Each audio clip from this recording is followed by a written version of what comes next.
বন্যা পরিস্থিতি অবনতি হচ্ছে চট্টগ্রামের হাটহাজারীর বিভিন্ন এলাকায়। সরাসরি যুক্ত করেছে হাটহাজারীর মেকল হুজুরের বাড়ি এলাকা থেকে। এই পথ পারি হতে যেটা দেখেছি সেটা হচ্ছে যে প্রায় হাঁটু, অনেক ক্ষেত্রে কোমর সম পরিমাণ পানি। পরিস্থিতি খারাপের দিকে যাচ্ছে। বিভিন্ন এলাকায় জলাবদ্ধতা থাকলেও কিন্তু মেকল, গোড়দুয়ারা, উত্তর মাদাসা, দক্ষিণ মাদাসা, বুড়িশ্বর, এরপরে হাটহাজারীর জাফরাবাদ এলাকা, চট্টগ্রাম বিশ্ববিদ্যালয়, ওখানে জুবরা এলাকা, ফতেপুরের মেহেরনাগা, হেলাল চৌধুরী পাড়া, তারপরে বড়দিঘির পাড়ের পূর্বে কোয়াশ, বুড়িশ্বর, শিকারপুর, অনেক জায়গা কিন্তু প্লাবিত হচ্ছে। এটাকে আর জলাবদ্ধতা বলা যায় না, এটা বন্যারই একটা বিষয় দেখা যাচ্ছে। তো ইতোমধ্যেই কিন্তু অনেকে কিন্তু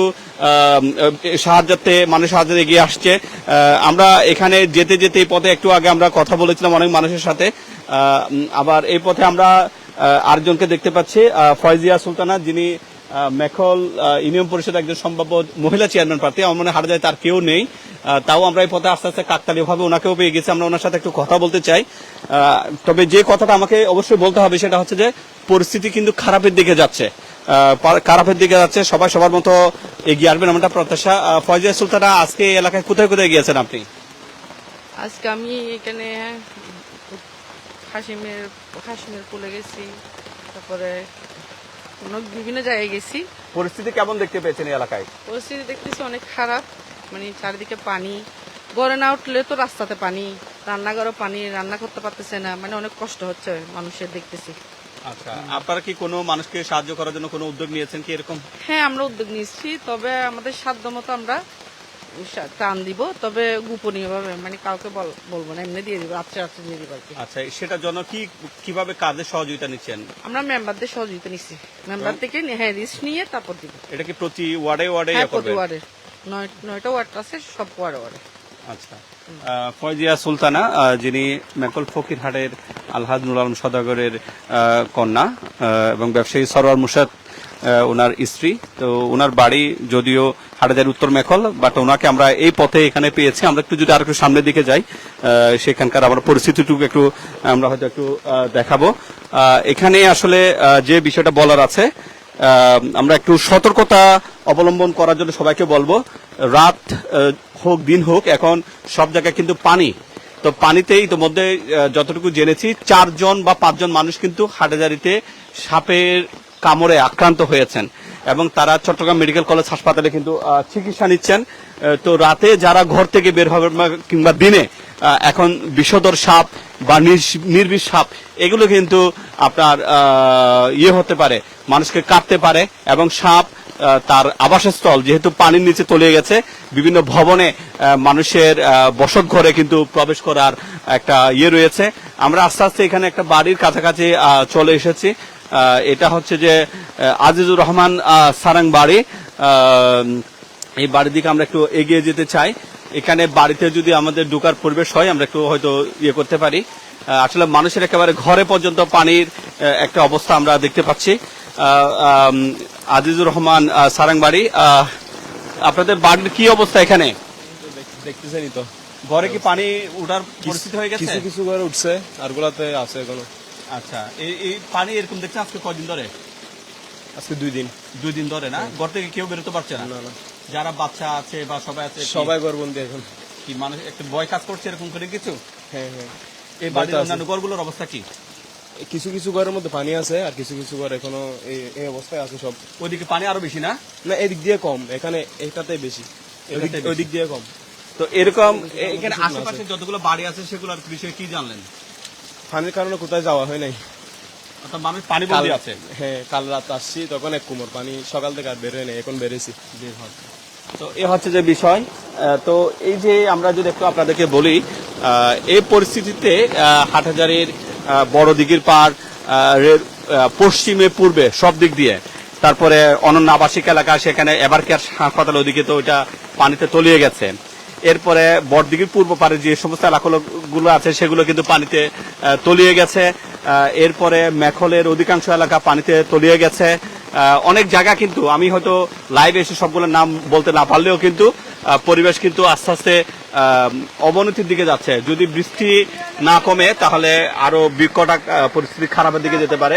আমরা একটু আগে মেখল হাটহাজারী উপজেলা বিএনপির সদস্য সচিব এবং মেকল ইউনিয়নের সাবেক চেয়ারম্যান গিয়াসউদ্দিন চেয়ারম্যানের সাথে কাকতালীয়ভাবে ওনার সাথেও দেখা হয়ে গিয়েছিল।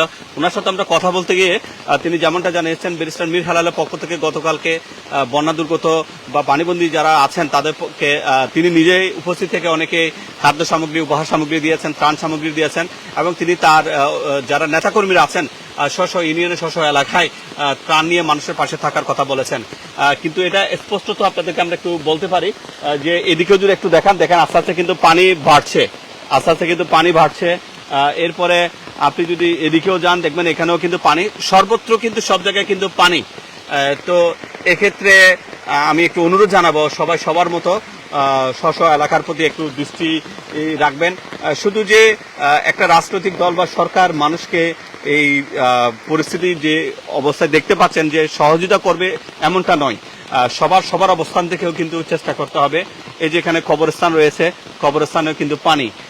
তো এদিকে যেগুলো মানুষের চাষাবাদের রয়েছে, চাষাবাদ করেছে অনেকেই, ফল ফলাদি আছে, এগুলোতে কিন্তু পানি উঠেছে যেমনটা দেখতে পাচ্ছেন।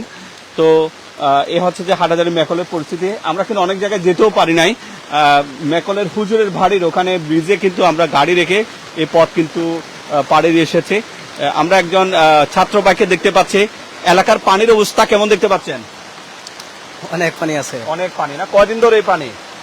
এই 2-3 দিন, মানে বৃষ্টি শুরু হচ্ছে তো সোমবার রবিবার থেকে, এরপর থেকে আর পানি। আপনার মাদ্রাসা লেখাপড়া করেন না? মাদ্রাসার কি অবস্থা? মাদ্রাসায় পানি ঢুকছে নিচতলায়।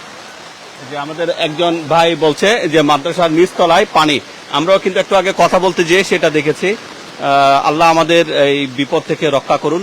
2024-এর দিকে কিন্তু এক সময় এভাবে পানি হয়েছে, এর আগেও হয়েছে। কোথায় কোন বাড়িতে যাবেন? এদিকে বাড়ির অবস্থা কেমন আছে? ভালো। পানি একটু বেশি হচ্ছে। পানি একটু বেশি হচ্ছে না? আচ্ছা, ঘরে পানি ঢুকেছে এরকম আছে ওই দিক দিয়ে? না, এরকম নেই, কিন্তু এরকম বৃষ্টি পড়লে বিপদ হবে না? আচ্ছা, এইদিকে এই যে যারা আছেন এখানে বাজার করতে কোথায় গেছেন, কেনাকাটা করতে? হাটাজারিতে। আসছেন কিভাবে?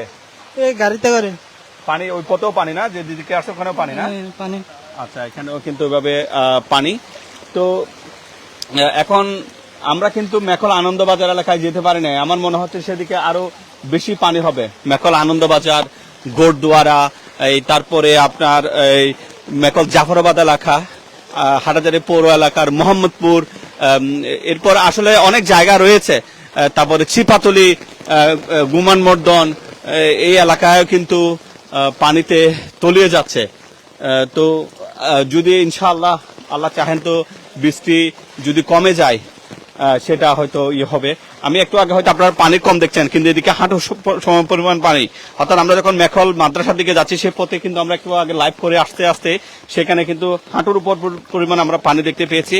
যদিও এখন জোয়ার হচ্ছে না, কিন্তু সন্ধ্যা হতে হতে হয়তো আরো বেশি। এখন কি জোয়ার নাকি ভাটা এখন?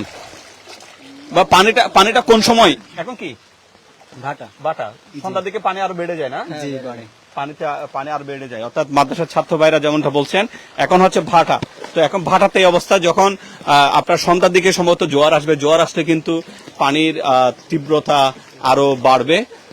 এই পরিস্থিতি যেখান থেকে আমার এই ভিডিও দেখছেন, আমি শুধু অনুরোধ জানাবো, বিশেষ করে এখন যেহেতু সাপের নিরাপদ আবাসস্থল পানির নিচে তলিয়ে গেছে, বিষধর নির্বিষ যে সাপগুলো আছে সে সাপগুলো কিন্তু এখন আপনার মানুষের বসত ঘরে প্রবেশ করবে এবং সেক্ষেত্রে সাপে কাটবে।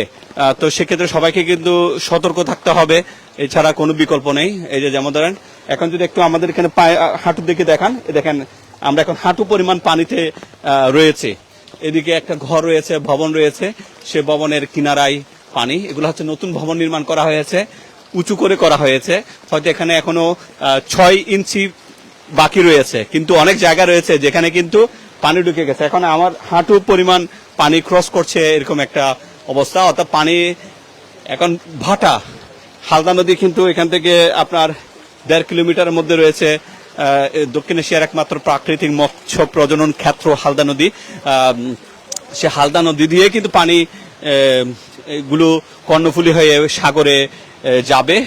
তো জোয়ার ভাটার এই নদীতে পানি অপসারিত যদি হতে না পারে তাহলে কিন্তু এই পানির পরিস্থিতিটুকু আপনারা কিন্তু খেয়াল করবেন। এই তো ইতোমধ্যে অনেকে দেখতে পাচ্ছেন ওনারা এভাবে যাচ্ছেন। ওয়ালাইকুম আসসালাম। কোত্থেকে আসছেন? হাটাজারি। বাড়ি করে কি অবস্থা? বাড়িঘর আমি এখানে একটা আমার কাজিনের বাসায় যাচ্ছি। আচ্ছা, বেড়াতে এই পথে আসতে কতদূর পায়ে হেঁটে আসতে হচ্ছে এখন? অনেক দূর, সব জায়গায় কি সব জায়গায় এরকম পানি, কাঠু পর্যন্ত পানি। পানি? আপনার কি অবস্থা? একসাথে যাচ্ছেন? একসাথে যাচ্ছি। কোত্থেকে আসছেন আপনার? হাটাজারি। হাটাজারি। এবার পায়ে হেঁটে আসতে হচ্ছে, পায়ে হেঁটে গাড়ি ওখানে রেখে আসছি। রেখে আসছেন না? জি জি। আচ্ছা, আপনারা নিরাপদে যান, হচ্ছে যে বিষয়। তো আশা করি আপনারা, আমরা যে কথাটা বলেছি সেটা হয়তো সেটার প্রমাণটা এখানে পাচ্ছেন। এরকম প্রত্যেকে কিন্তু এভাবে যাচ্ছে। এটা হচ্ছে যে কিন্তু একটা রাস্তা, রাস্তার উপরে এই পরিমাণ পানি। আচ্ছা ভাই, যাবেন কোথায় এখন? আমরা বাসায় যাচ্ছি আর কি। বাসার অবস্থা কিরকম ওখানে? এখানে বাসার মধ্যে পানি উঠে নাই, কিন্তু রাস্তার মধ্যে পানি আর কি, বেশি পানি। এভাবে বৃষ্টি পড়তে থাকলে এভাবে বৃষ্টি পড়তে লাগে তো যাদের ঘর নিচু, যারা নিচু ঘর, এদের জন্য অনেক কষ্ট যাবো। আপনার বাড়ি থেকে- অবশ্যই অলরেডি আনন্দবাজারের দিক দিয়ে মানুষ যে অনেক কষ্টের মধ্যে আছে। আমরা তো এদিকে হাসিমার বলে, আর আমাদের বাড়িটা একটু বড় হতে আমাদের এখানে বাড়িটা তো পানি উঠে নাই, কিন্তু উঠানে পানি চলে যাচ্ছে এখন। যারা নিচু এলাকা আছে, নিচু এলাকা আছে এরা তো পানির মধ্যে চলে গেছে এখন। আচ্ছা, কি অবস্থা ভাই বাড়ি করে? বাড়িঘরে তো সকালে দেখে আসছি, উঠানে পর্যন্ত আসছে, এখনো গেলে বুঝবো আর কি। এখন তো যান চলাচল বন্ধ, পায়ে হেঁটে যেতে হচ্ছে। বন্ধ। এই যে দুই ভাই বললো, অর্থাৎ এখন যান চলাচল নেই, পায়ে হেঁটেই কিন্তু চলাফেরা করতে হচ্ছে। তো এখন আমরা রয়েছি হাটহাজারী উপজেলার মেকল ইউনিয়নের মেকল হামিয়া সুন্নাহ মাদ্রাসা, মেকল হুজুরের বাড়িও বলে, ঠিক হুজুরের বাড়ির উত্তরেই আমরা দক্ষিণে আমরা রয়েছি। এই অংশে পানির এই অবস্থা। তো এভাবে পায়ে হেঁটে মানুষ গন্তব্যস্থলে যাচ্ছে। কোথায়? ওয়ালাইকুম আসসালাম। কোথায় যাচ্ছেন? ফতেহাবাদে যাবো দে ফতেহাবাদে। বাচ্চা নিতে আসছি এখানে বাচ্চা নিতে মাদ্রাসা আসছেন থেকে। না? মাদ্রাসায় না? জি। আচ্ছা আচ্ছা আচ্ছা। ও আপনার এলাকার কি অবস্থা? ওইখানে এরকম পানি, এখন পানি দেখে কি ভয় হচ্ছে না? অনেক ভয়। বাচ্চাকে নিয়ে যাচ্ছেন না? বাচ্চাকে নিয়ে যাচ্ছি। আচ্ছা, বাচ্চা হ্যাবজখানের পরে ওনাকে নিয়ে যাচ্ছেন। তো সবাই সবার অবস্থান থেকে চেষ্টা করবে সামর্থ্য থাকলে মানুষের পাশে দাঁড়ানোর জন্য। এবং আপনারা এই যে পরিস্থিতিটুকু দেখতে পাচ্ছেন, এরকম বিভিন্ন এলাকায় পরিস্থিতি অবনতি হওয়ার আশঙ্কা রয়েছে। এবং হাটহাজারী সাংসদ ও প্রতিমন্ত্রী ব্যারিস্টার মীর মোহাম্মদ হেলাল উদ্দিন তিনি যেমনটা বলেছেন যে সরকারিভাবে যারা বন্যা দুর্গত আছে তাদেরকে আশ্রয় নেওয়ার জন্য বিভিন্ন উপজেলা প্রশাসনের পক্ষ থেকে আশ্রয়স্থলের নাম ঘোষণা করা হয়েছে। যে কোনো পরিস্থিতিতে সরকারের সংশ্লিষ্ট দপ্তরে যোগাযোগ করতে বলা হয়েছে। এছাড়াও এলাকার যারা ধনাঢ্যবান ব্যক্তিবর্গ আছেন তারাও সবাই অসহায় মানুষের পাশে দাঁড়াবেন, শ্রমজীবী মানুষের পাশে দাঁড়াবেন, যাদের এখন রুটি রোজগার নেই, এমনটা প্রত্যাশা। তো সবাই ভালো থাকবেন। আল্লাহ আমাদের প্রত্যেক ক্ষেত্রেই সবাইকে ভালো রাখুন। আসসালামু আলাইকুম।